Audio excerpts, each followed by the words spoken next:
4 years ago, Barack Obama rode a 20th century rags to riches persona into the White House to become a 21st century American president. But as he seeks re-election, there is still uncertainty about how much of his backstory can be backed up. Correspondent Doug McKelway looks at a new and exclusive report following several months of investigation by a reporting team at the Washington Examiner. The Examiner investigation raises questions about some established narratives in the early life, school, and work of President Obama. It calls the young Obama a child of privilege, not hardship. You see, Barack and I were both raised by families who didn't have much in the way of money or material possessions, but who had given us something far more valuable: their unconditional love. I'm sure he had a difficult childhood, given the circumstances with his parents and so forth, but from a financial standpoint, a social standpoint, and so forth, it was not an underprivileged childhood. The Examiner reports that the Indonesian neighborhood Menteng, where his mother and stepfather raised young Barry Sotero, was the most exclusive in Jakarta. Later sent to live with his grandparents in Hawaii, where his grandmother was a bank vice president, he attended the exclusive Punahou School, then Columbia University, and later Harvard Law School.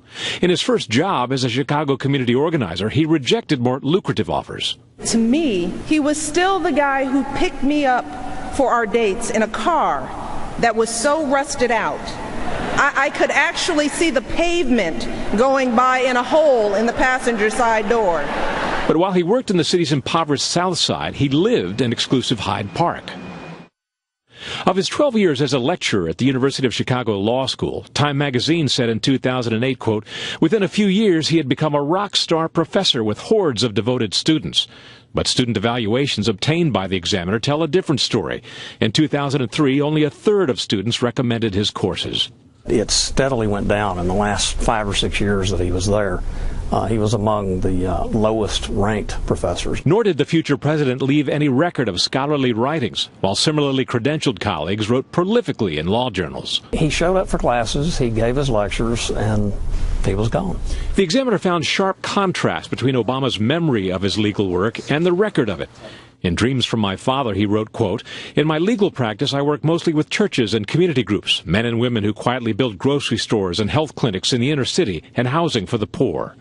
But this document, filed with the Illinois Secretary of State, shows the young lawyer represented some well-heeled clients. In one case, he represented a politically connected preacher and real estate developer, Bishop Arthur Brazier, who had failed to provide heating and running water to 15 apartments in the dead of winter.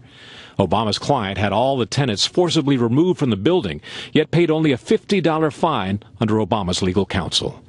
For all of his critics on the right, community organizer Obama left many colleagues on the left disheartened by selling out to the Chicago establishment.